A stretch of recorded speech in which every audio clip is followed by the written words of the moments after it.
All right, we're going to go ahead and get started. I realize some people are still milling about, but there's actually a class after this, so I want to be efficient with their time. So it's my pleasure to introduce Narasimha Rao, who's an associate professor of energy systems. I just want to tell you a little bit about his background before he gets started.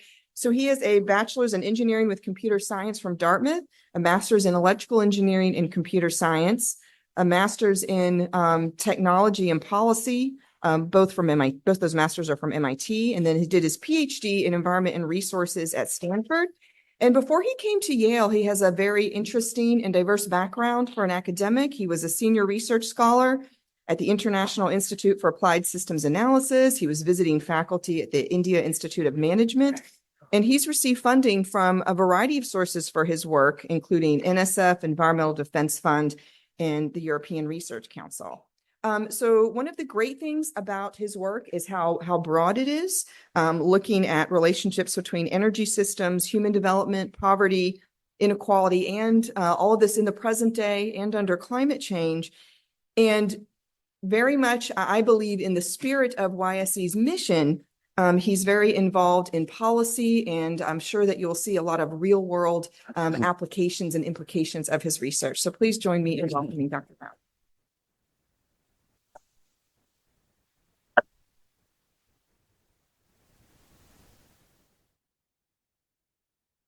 Great. Well, thank you, Michelle, for that introduction, and welcome, everybody. Let me just make sure the slides are coming up.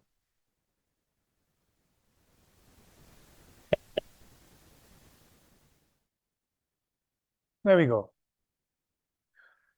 So I'd like to share with you some of my academic journey over the last decade or so.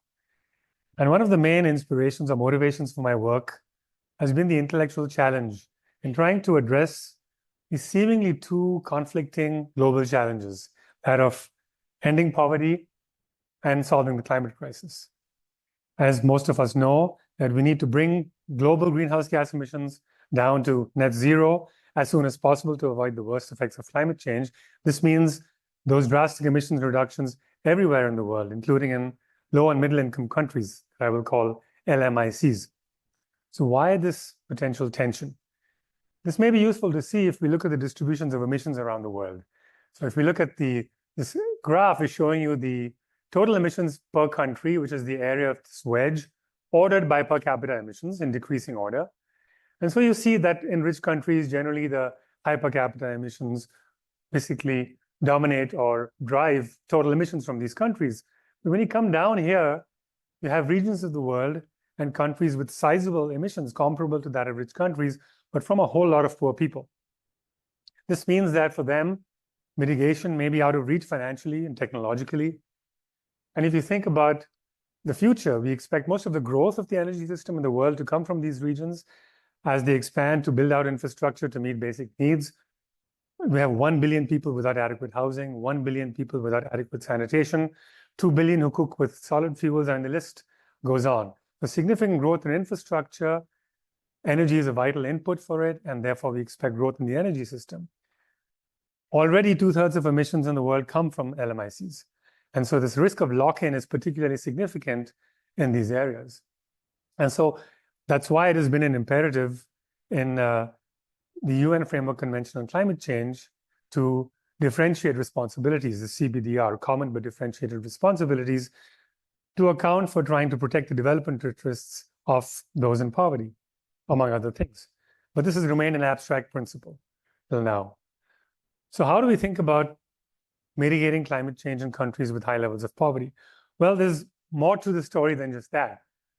There's high levels of inequality all around the world, but especially in low and middle income countries, in LMICs. Here's a photograph showing you a Lamborghini trying to make its way through different modes of transport. And this is a real photograph from a real city in India. And I say this anecdotally, and it's a little tongue-in-cheek, but the data bears this out. So Lucas Chancel in the World Inequality Lab documents top incomes around the world.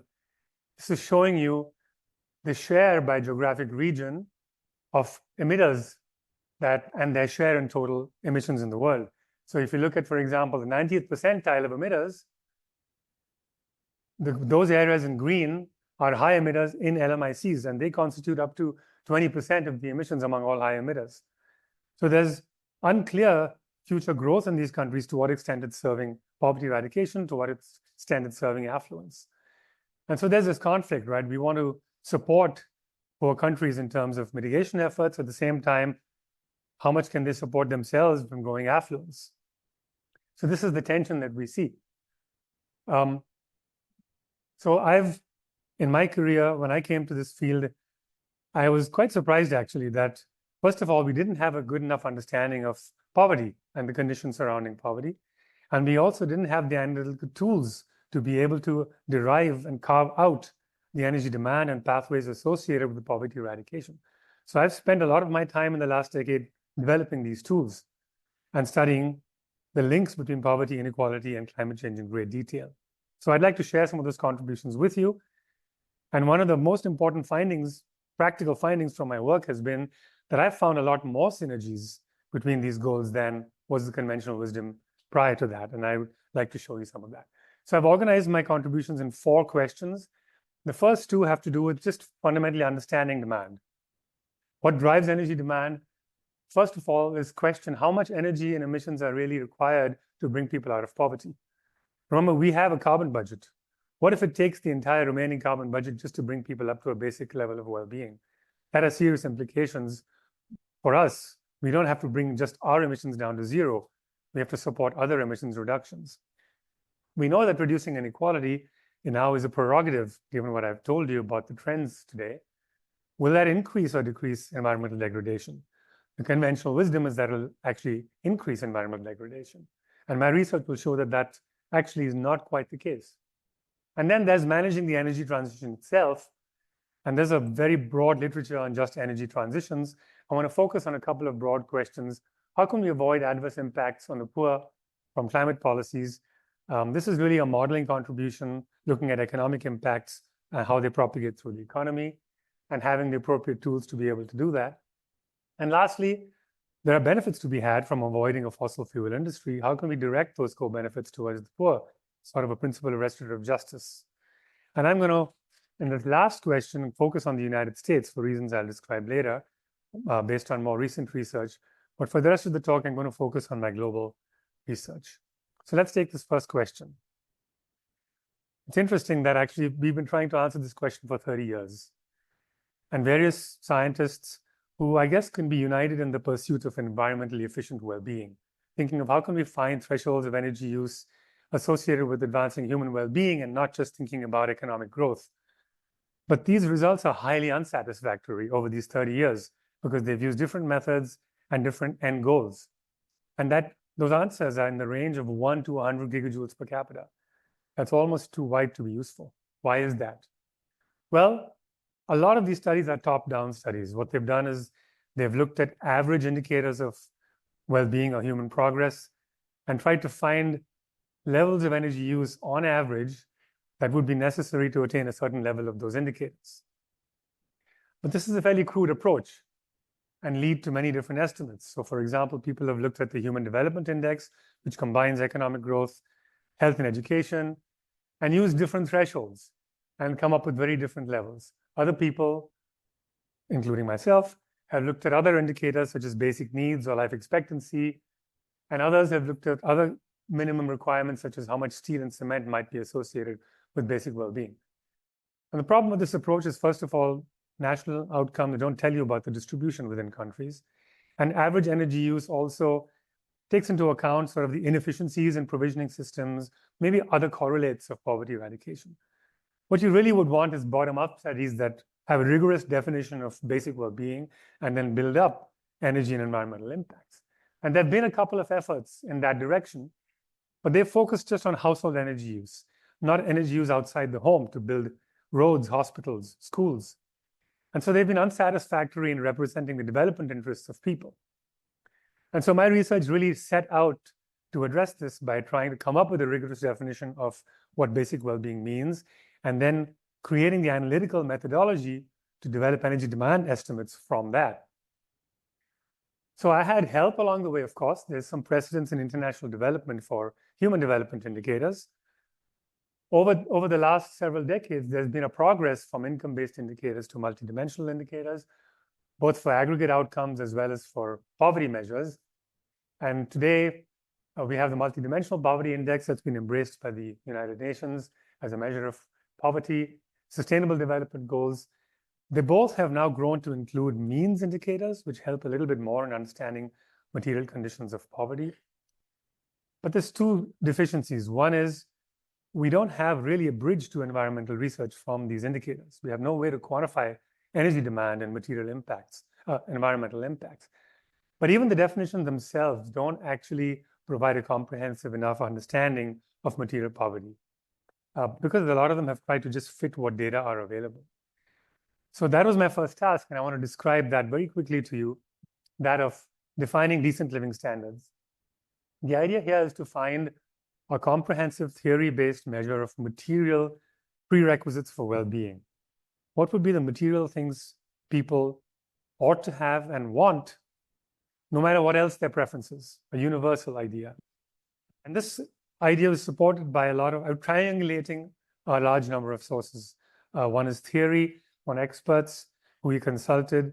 And the idea here was to draw out the dimensions of well-being that are important to characterize.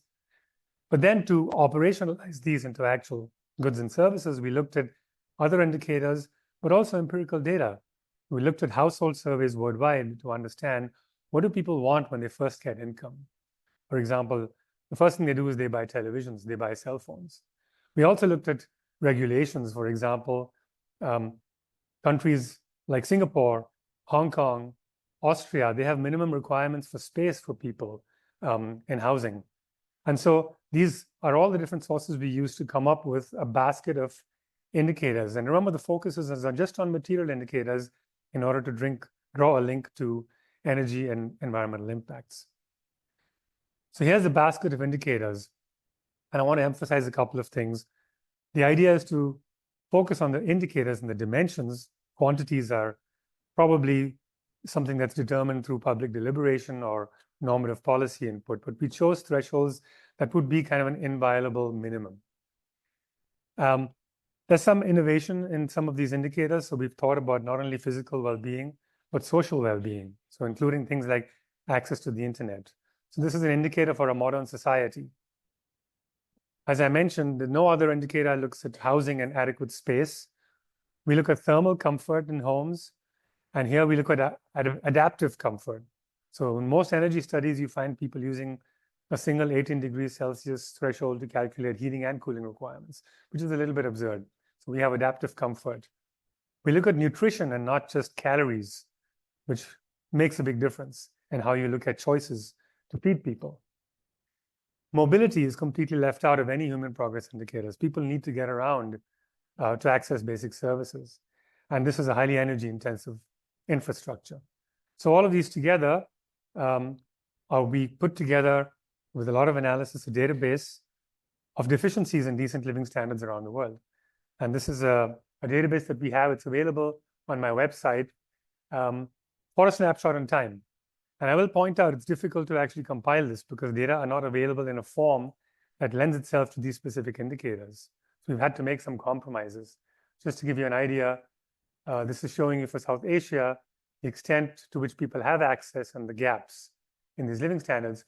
In the case of nutrition, we only had average indicators for countries and the number of people who were deprived, but not what we call the depth of deficit.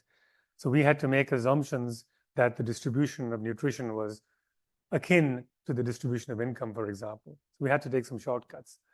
But the important insights I want to share with you are twofold. One of them, notice that there's a lot of heterogeneity around the world in these deprivations. They don't match income deprivations very closely. The second is we compare on average the extent of deprivation across these dimensions against the number of people who are income poor at various levels of income poverty. And we found in these graphs here, when you see blue, it's showing that there's higher levels of deprivations in decent living standards compared to income poverty, all the way up to $6 a day, which is to suggest that income is just a proxy, of course.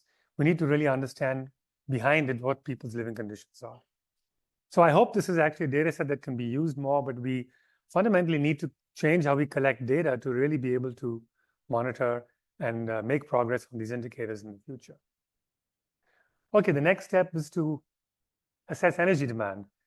And we used a pretty broad range of energy modeling tools to calculate energy needs.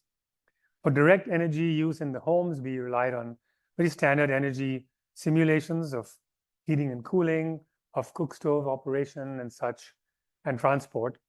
But for the indirect energy needs, we used tools that are now available in industrial ecology, things like life cycle analysis and input-output, that allow you to calculate and trace energy use in the supply chains to provide products and services. It's hard to describe in more detail in such a short amount of time, but I want to now focus on the results and the insights from this analysis.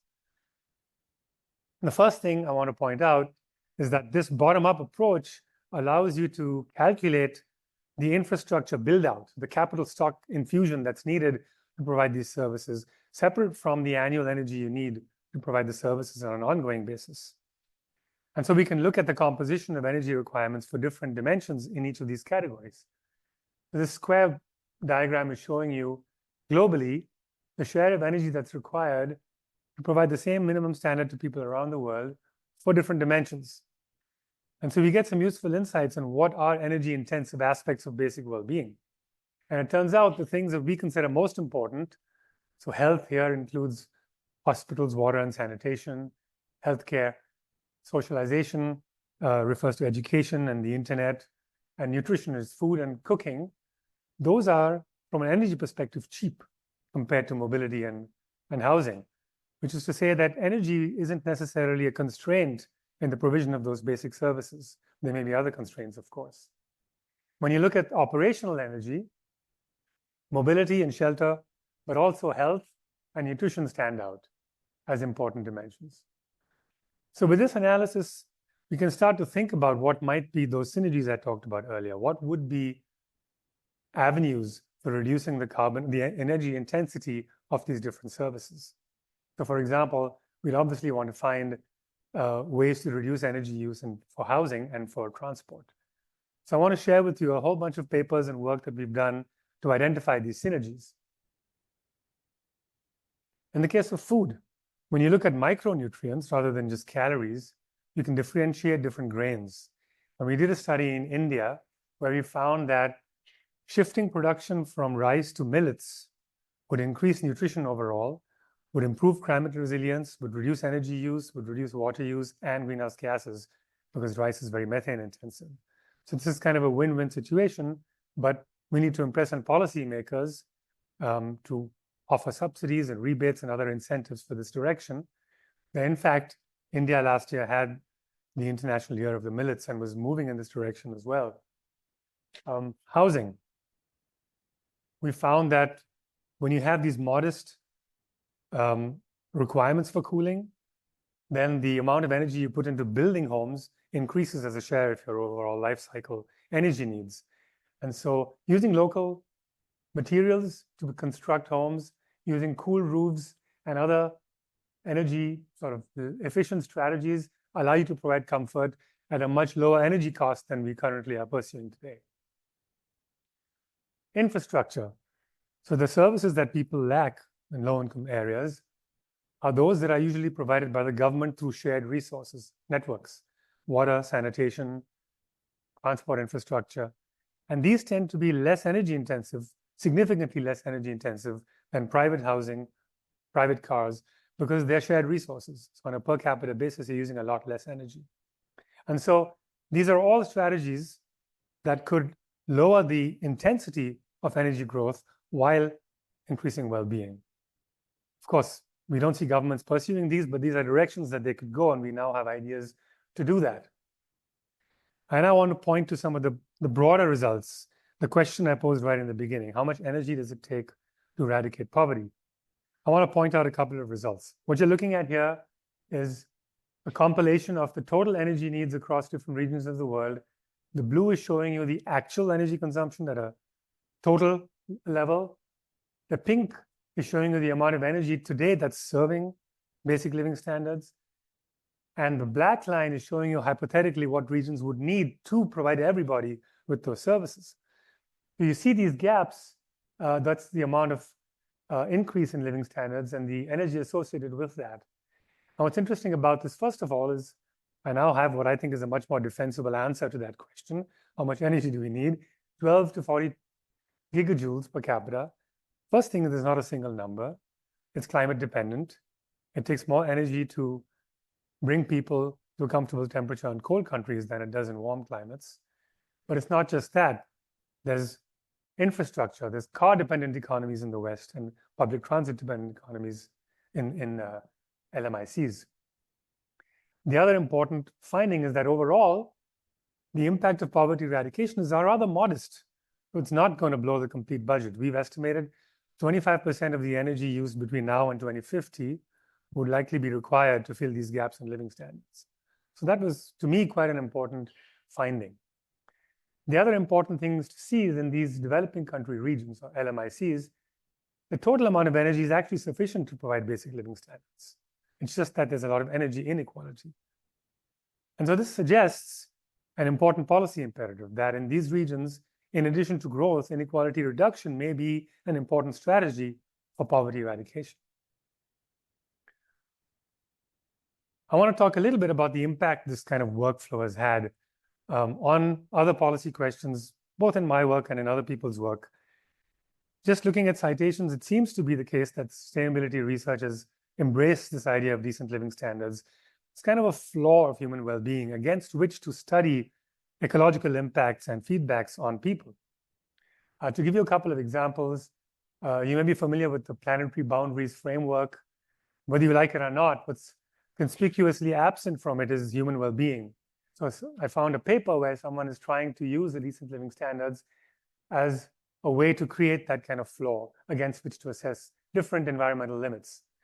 As a coincidence, I've been invited to join the Earth Commission, which is an international coalition of scientists that developed this framework in order to figure out how we can introduce more rigorously the idea of human well-being.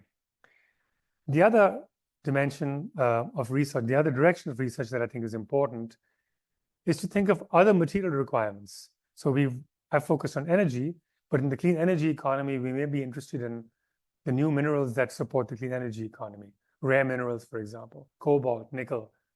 And it might be that the geopolitics of the world make it much easier to obtain these from only particular countries.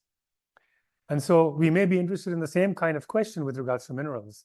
How much cobalt do we need in order to provide basic living standards to people? And some researchers have moved in that direction. I have also recently just been asked to co-author a new report by the International Resource Panel to look at resource inequality and to quantify how we should be allocating resource use over the next several years. Okay, I had mentioned the issue of efforts sharing across the globe. How do we think about that, and how do we support poor countries, given that you have this tension between maximizing efforts within countries and providing technical assistance? There have been a lot of studies that have done this kind of work, but we came out with a study recently that adds a new dimension, which is to think about sharing the investments based on needs and not just based on other principles that have been used in the past, such as how many emissions have you caused, or looking at aggregate GDP. And this does change the allocation that you come up with. So for instance, if you were to think about allocating costs based purely on efficiency, then South Asia's expected investments in the next decade only would be close to $400 billion. But if you think about a needs-based allocation that looks at the average deprivation and living standards, you end up with a much lower responsibility, but actually higher than what you would if you used capability, for example. However, as I mentioned earlier, this approach doesn't really maximize efforts in LMICs to reduce emissions growth. So I've been thinking about a metric that would help capture both sides of it, figuring out how much assistance to provide, as well as to maximize efforts within these countries. And I'm working with this. It's work in progress, but I hope to build on this in the future. Okay, that was my first question. The next one I wanted to talk about is inequality. I've already hinted at this. First, there's this conventional wisdom that poor people tend to have more emissions-intensive consumption per dollar, And so if you had more equitable growth in the future, you'd actually increase or accelerate emissions. But what's missing in this characterizations when you look just at private consumption expenditure is public services. And LMICs, if you have the potential for government infusion into these public services that are benefited by poor people, you have the potential to reverse this conventional wisdom. But I want to highlight another thing, which is what about environmental degradation? You have this hypothesis that at low levels of income, we have higher degradation, and that with rising income, we reduce it. But what this misses is the export of pollution. So if you look at the manufacturing of goods that we, the affluent, consume, pollution is occurring elsewhere. And that often is not counted. So in the case of India, I happened upon the idea to assess air pollution inequality and how it would be affected by equitable growth. And I found some interesting results. This was while I was at YASA, and this is a very complicated model, but I just want to point out the innovation in this project. We had an energy model in the energy group that allows you to calculate energy footprints of the kind that I described in the earlier work. And separately, the air pollution group had air pollution models where they had sectoral emissions intensities or air pollution intensities, and they could calculate from those using atmospheric dispersion models, concentrations of pollution around the country, and based on where you're located, what mortality you're exposed to. But what we didn't have was the ability to construct the contribution of air pollution from different income groups based on the composition of their consumption.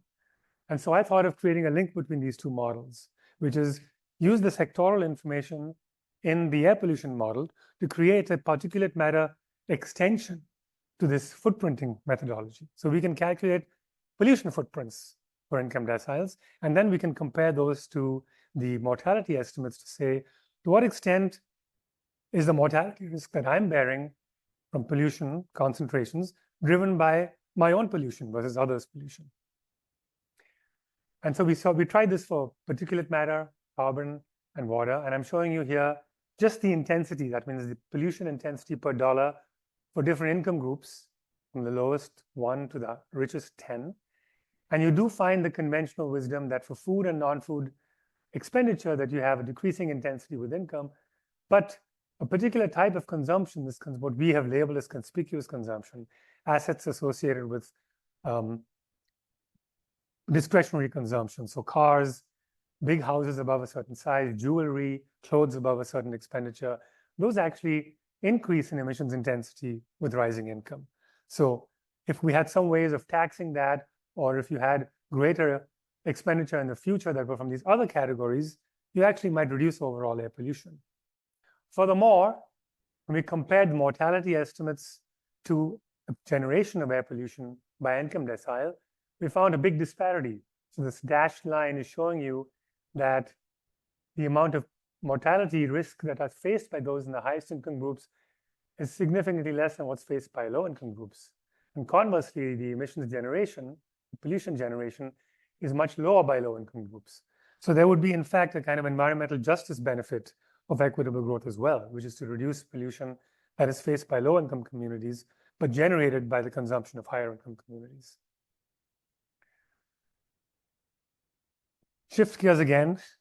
I want to now talk about sort of economic impacts from broad-based climate policies that could trickle down to the poor through the prices of goods and services. And here, at a global scale, we have these integrated assessment models that look at climate futures, find out the array of technological solutions that can get us to 1.5 degrees or 2 degrees. But they generally think of economic impacts as GDP impacts. So they have what are called socioeconomic pathways that define narratives for the future for society, but those are defined in terms of very macro indicators, GDP, population, and urbanization. But they don't have the ability to look at distributional impacts within them. So I've been trying to impress on this community for a while to include representations of income distributions.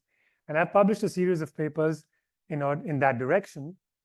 And this has led ultimately to quantifying the relationship between GDP, trends of inequality, and levels of poverty quantitatively. So we can actually look at, if you have a certain level of GDP growth, What's the interaction between the amount of inequality you reduce and the amount you're able to reduce poverty? Previously, we've had only a qualitative understanding that, of course, if you grow more equally or equitably, you need less growth to bring people out of poverty. So this is some quantitative economic modeling that I did, and it's now being incorporated into the next generation of these integrated assessment scenarios, which should now enable them to be able to look at, for example, the distributive impacts of pursuing climate policies of different kinds on subpopulations within regions, whereas up to now, they've only looked at GDP losses. Finally, the last study I want to talk about, shifting gears entirely to the US. And the reason I wanted to look at the US for this study is I wanted to emphasize that even in a country where, according to me, the data that are available for research and analysis are about the best in the world, we still don't have an adequate enough understanding of household conditions at a fine spatial scale. And this gap actually is a limitation in policy. So let me give you a little bit of a context. We have fairly aggressive targets in the US for decarbonization, and we have recently promulgated the Inflation Reduction Act, which aims to provide a lot of incentives for decarbonization, including to households, because household electrification is one important pillar of decarbonization, converting our gas furnaces for heating to heat pumps, for example, electric cars, electric cook stoves. But there's also an unprecedented equity imperative today in the US, which is Justice 40. And this envisions that federal investments should be a channel such that 40% of their benefits flow to disadvantaged communities. And this is quite unprecedented. And so government departments today don't really know how to go about interpreting this. So the government has come up with some tools to be able to identify disadvantaged communities, DACs as they call it, who's disadvantaged and where are they. And they've chosen a tract-based approach, a place-based approach. That is, certain tracts across the US are designated as DACs because they include a certain percentile of people who are income poor and one of a whole basket of potential other disadvantages, mostly environmental exposure, but also things like energy burdens. And so they've defined DACs today already that ought to be beneficiaries of this support. But there is a lot of heterogeneity within tracts as well. So it's possible that we actually may miss people who are in tracts outside of DACs, and the averages, of course, don't tell you enough. But there isn't any household level understanding of these different overlapping vulnerabilities. So we've developed a data set. I had the good fortune of having a data scientist working with me a few years ago, using machine learning tools to use this approach, a statistical matching approach, to do the following. So we have the American Community Survey, which is the largest census survey in the US. And then we have a whole bunch of specialized household surveys that tell you specialized information about energy, housing, transport, well-being, and many others. But they're small sample. So they don't tell you enough about the distribution of these conditions at a fine spatial scale. So using this algorithm, what we did was to impute these surveys to the American Community Survey, which is to ask the question, how might the ACS respondents answer the questions in these other surveys, based on matching households and numerous characteristics between these surveys. And that's using machine learning techniques. So we have now a synthetic data set at a fine spatial scale of estimated household consumption expenditure patterns, mobility, energy, and several other dimensions. So we have now this potential understanding of American households' conditions at a finer spatial scale. And in fact, right now, a lot of government departments are aware of this and they want to get their hands on it. So having conversations with the EPA, with the Census Bureau, Department of Energy, who want to use these data for several different applications of policy analysis. So there are several benefits of this. First, targeting. I just want to illustrate to you, in the case of energy burdens, for example, how poor the current tax definitions are. So the red bars are showing you how these tracts that have been identified as disadvantaged. This is the count of different tracts in the US against the share of the people in those tracts that are energy disadvantaged. And the blue is showing you, by the same categorization of the government, where we at a household level analysis find energy disadvantaged households. And so we find a pretty good overlap in tracts where you have a high share of energy disadvantaged people. But we're missing out a whole lot of people that are in other tracts around the country who are also equally energy disadvantaged, but are not defined as DACs. So that's the targeting problem. Energy burden is not something that's place-based. Something like air pollution exposure might be. And so we need different criteria for targeting people for energy burdens, if we're talking about clean energy investments, for example. So there are many applications to this work. I'm doing ongoing work right now in these areas. I want to point out a few of these projects. The first one is a project I'm working on with Matt Cochin and with my postdoc. And we're looking at these different imperatives for equity and thinking about how they may be interpreted. Justice 40 is only one of them. There are others as well. And if we were to allocate a finite budget of subsidies, for example, for people to adopt heat pumps, how would that affect our goal of emissions reductions? Is it going to constrain it? Is it going to alter it? So we're looking at different scenarios of how equity may be implemented in US policies for heat pumps and seeing the trade-offs with efficiency being defined as emissions reductions in the US. In another study, I'm looking at heat stress. I'm collaborating with Professor Kai Chen from the School of Public Health, and I'm generating estimates of air conditioning at a fine spatial scale around the US.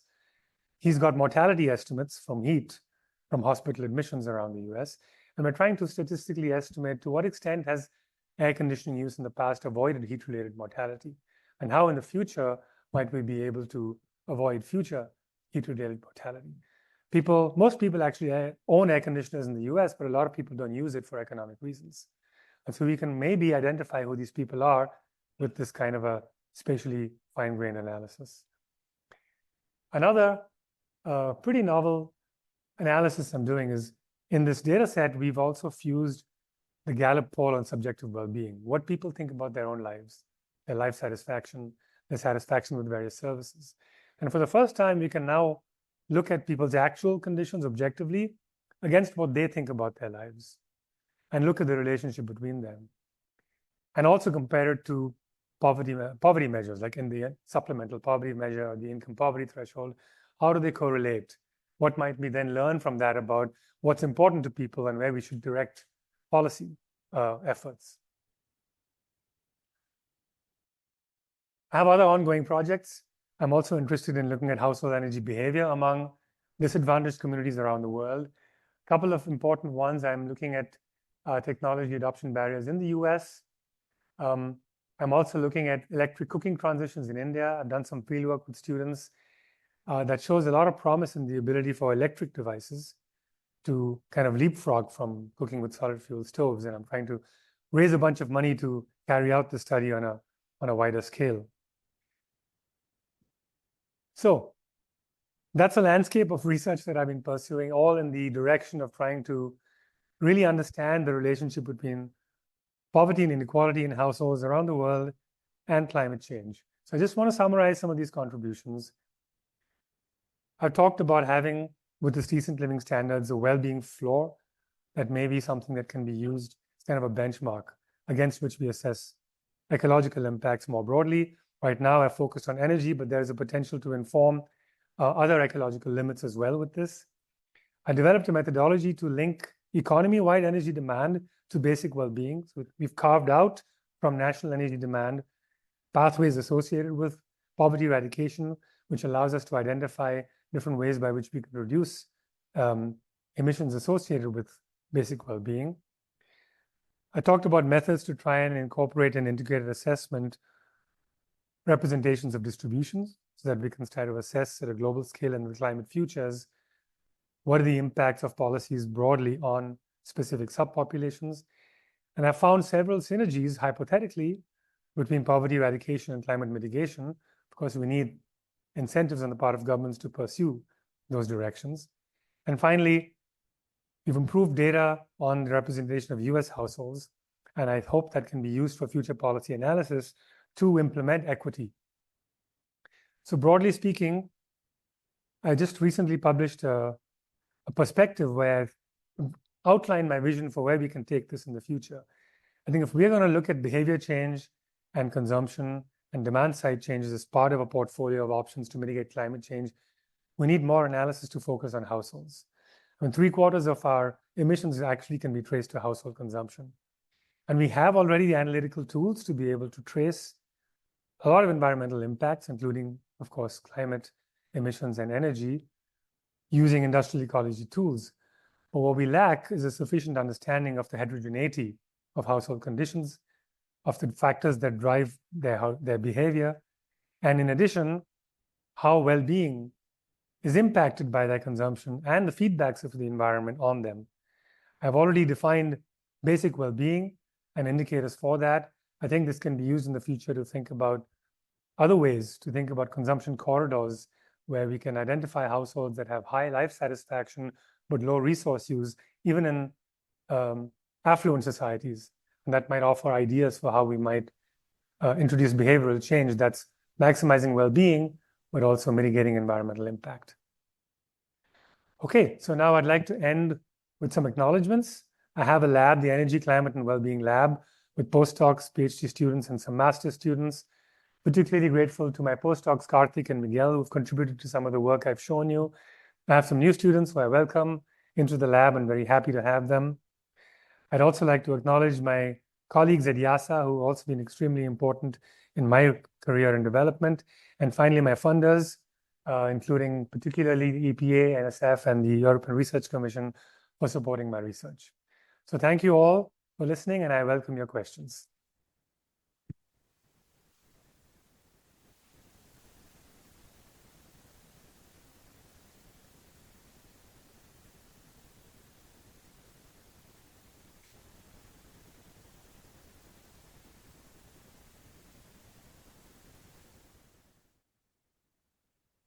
Great talk. I have a question going back to early part of the talk when you're talking about setting those standards and the process by which you get to those standards. It sounded like it goes through a political discourse process. And I'm wondering, given the state of our political discourse, like what is the normative theory that allows you to sort of pick those standards? Yeah, so the theoretical basis for these are theories of basic capabilities put forth by Amartya Sen and Nussbaum, and theories of human need, people like Ian Gough and Doyal.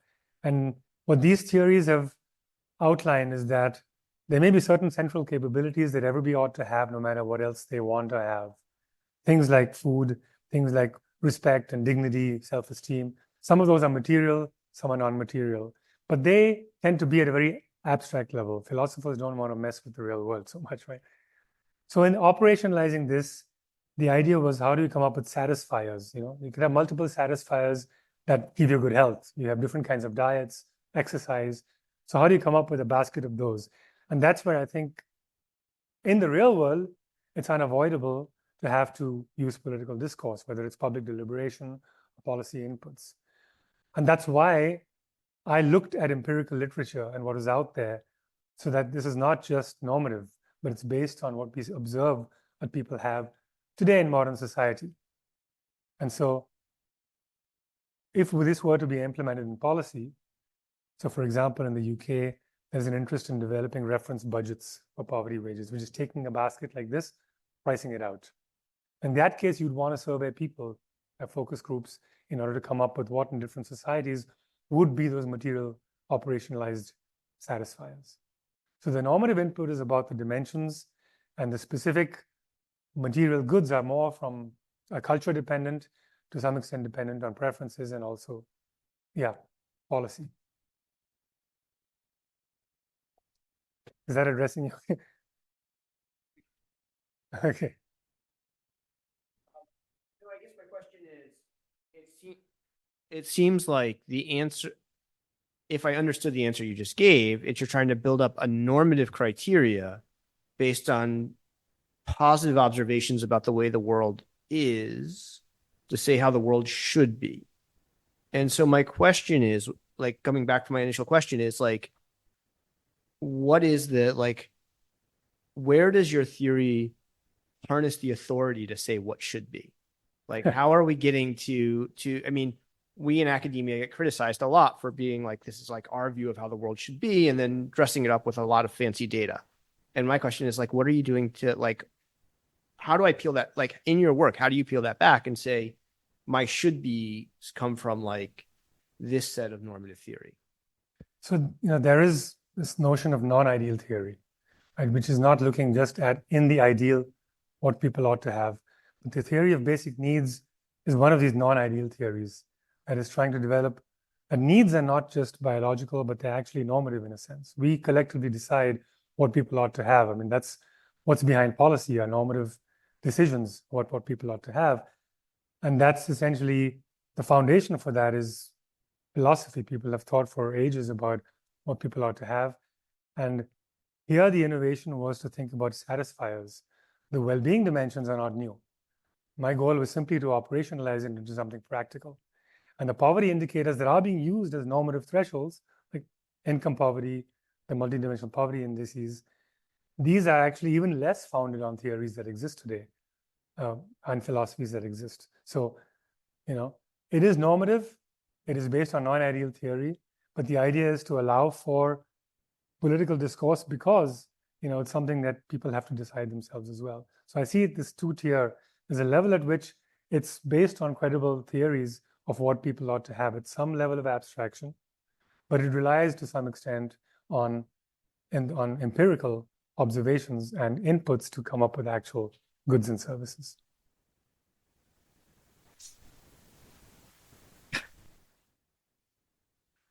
Just a wonderful body of work. Thank you so much. My question may highlight my own ignorance, but it's about the fascinating final part of your talk on the synthetic data sets. How does one go about validating a synthetic data set? Yeah. So we have several different methods we have used. One is internal validation. So let's say we take the energy survey, the residential energy consumption survey, and we've now imputed it to 1 million households. So we aggregate up certain results to the level of geographic specificity that exists in the original survey, and we compare them. How close are they? So that's internal validation. And we come up with the mean error that we see for different population sizes. And so we find that for large population sizes, you have pretty small errors, like 5 to 10%. But when you go to population sparse rural counties, for example, you have much bigger uncertainty bounds. So we're calculating uncertainty bounds of our estimates, of course, first of all. In other cases, we have external measures of methods of validation. So for example, from utilities, we have electricity, gas consumption data at the county level. And the government has it at the tract level. So we can validate against those data. So we compare actual energy consumption from external sources to what we would have imputed, to what we impute, aggregate it up to the county level and see how close they are. There's one innovative approach we've used. In parts of the country, you can call 311 when you have some kind of an emergency in your home if your appliance breaks down. So we looked at 311 calls in the New York City area for heating equipment failures. And we correlated that to our energy insecurity variable that reflected specifically broken down equipment. And we looked at, again, aggregated to a county level, whether those aggregates match or not. Those are the tools we have at our disposal. At some level, you can't validate data that you're generating for the first time. There's some of that, but it is the best we can do.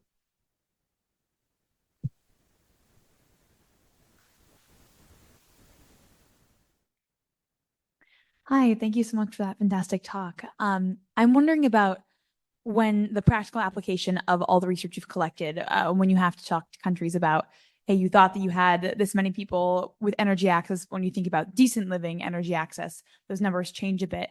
So how do you foresee kind of the research you've done being applied to countries that have maybe low access to energy or have a lot of work to do? Kind of maybe countries outside of the scope that you've researched already. How do you plan on a kind of the data and results you realized operationalizing in those settings? Yeah. So I've presented this work to policymakers in India, and they're very open to the idea of having a more expansive measure of poverty that takes into account these services. The political machinations of how the Indian government works is another story. They're concerned that this threshold would be used as a sufficiency threshold.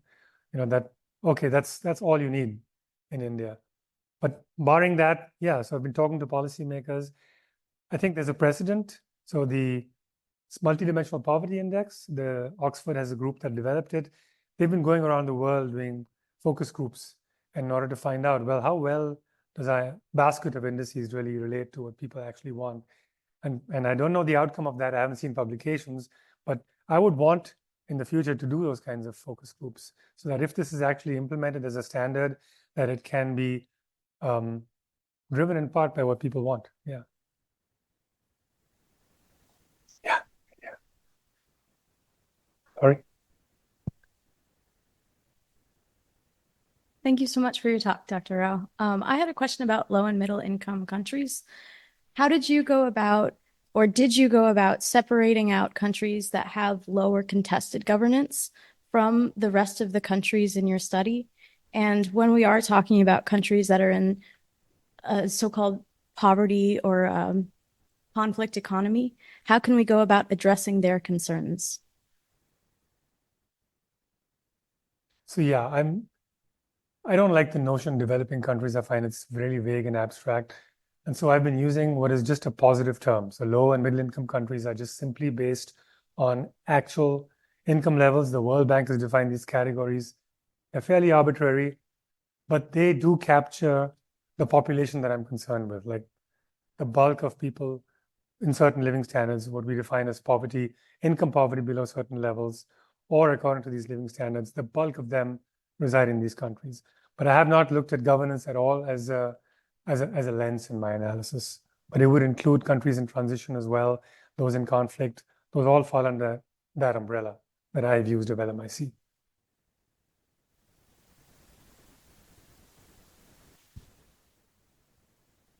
Michael. Thank you. You referred to some of the tools that are being used by the federal government and state governments to highlight Justice 40 and stuff.